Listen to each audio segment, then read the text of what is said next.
Danielle a un secret santé bien caché au fond de ce verre. Un rituel qu'elle répète chaque matin qui lui coûte 5 € par mois.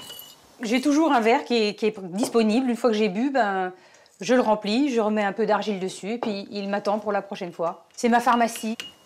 Pour les petits bobos, les coupures, les plaies, les brûlures, tout ce qui est externe, je l'utilise en pâte.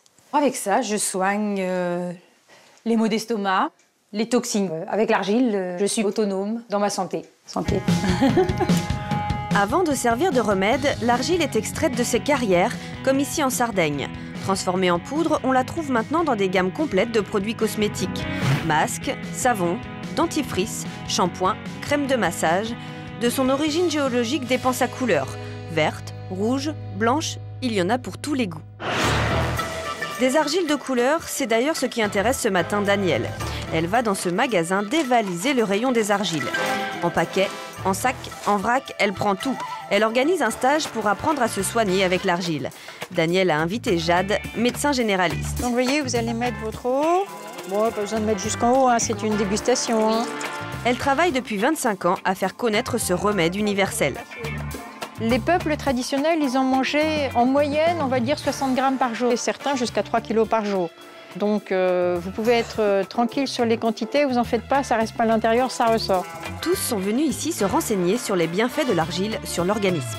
Ça a plusieurs qualités. D'abord, ça a des qualités anti-infectieuses, ça a des qualités anti-inflammatoires. Et surtout, ça n'a quasiment pas de date de péremption. C'est-à-dire que quand vous l'avez dans votre armoire à pharmacie, vous pouvez l'utiliser 2 ans plus tard, 3 ans plus tard, 5 ans plus tard. Sans le savoir parfois, nous en avons tous utilisé. Vous en avez déjà mangé. Alors, comment ça se fait que vous en avez déjà mangé ? Parce que dans les pharmacies, il y a des spécialités, en particulier pour les gastro. Hein, et donc, n'importe quel pédiatre en France, quand votre enfant a une gastro, va lui prescrire de l'argile. Seulement sur le sachet, il va être marqué smectite undergrade de nature bédélitique, il ne va pas être marqué argile. J'ai même vu des médecins qui prescrivaient de l'argile sans savoir que ça en était. Toutes les argiles n'ont pas le même goût. Les stagiaires testent celle qui leur convient le mieux. Vous êtes prête ? Absolument. Vous avez fait votre testament, c'est bon ? Oui. On va tout touiller et vous allez me boire et me comparer tout ça.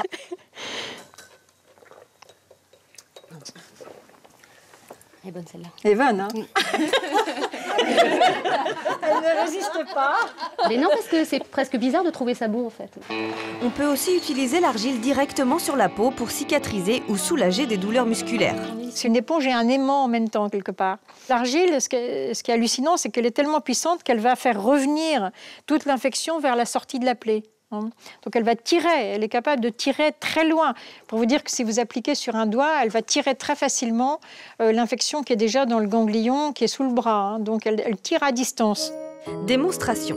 Il faut toujours mettre l'argile plus large que la zone à soigner. Et mettons que, je sais pas, j'ai une arthrite, j'ai une douleur articulaire dans la main, paf, après je le mets.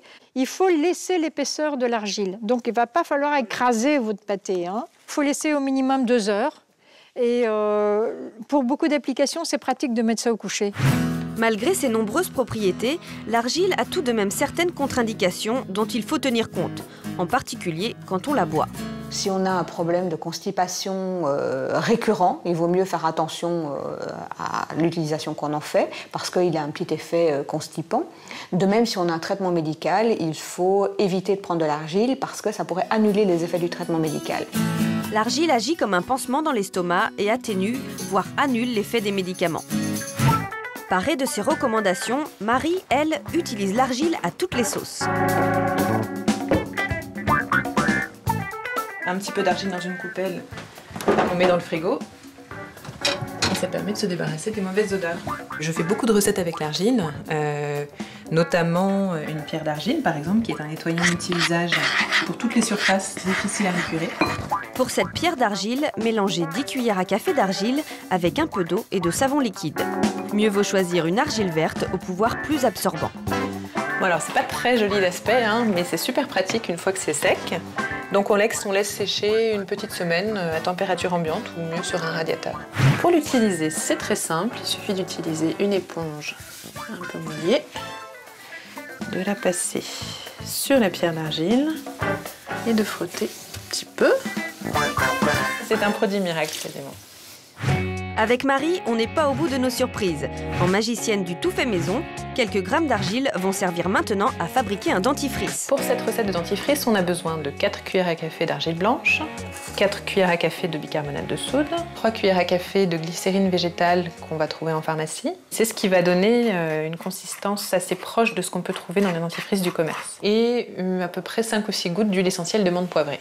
Ce genre de recette, non seulement c'est bio, mais en plus c'est très économique, puisque le prix de revient pour un dentifrice qui va durer à peu près 1 mois, c'est d'environ 50 centimes. Et après, il suffit de l'utiliser comme un dentifrice normal.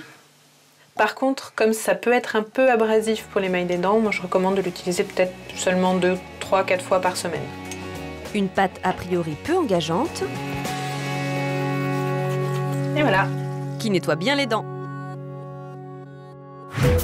Si en matière de soins en institut, l'argile est un grand classique, aujourd'hui certains spas innovent en associant des argiles nouvelle génération à la chromothérapie, le bien-être par la couleur. L'argile n'est pas neuf, hein. C'est vrai que je crois que c'est une des plus anciennes thérapies du monde. Nous, on l'a modernisée au niveau des principes actifs et des textures, puisque c'est une texture qui ne sèche jamais. Ça ne tire pas, la peau ne tire pas, la peau est souple, ce sont des argiles crème. Chaque couleur correspond à une propriété particulière. L'argile violette qui est idéale pour calmer les états de stress. L'argile verte qui est apaisante. Et nous avons l'argile turquoise qui est désinfiltrante, régénérante, oxygénante. Donc l'association de ces 3 argiles vont permettre de parfaire un soin complet au niveau de la détente et l'antistress. Donc à la fin du massage, toutes les argiles se marient entre elles et finissent par avoir une action conjointe pour finir le côté apaisant du soin. L'argile n'a pas encore livré tous ses secrets. Partout dans le monde, les scientifiques cherchent encore à découvrir de nouvelles vertus.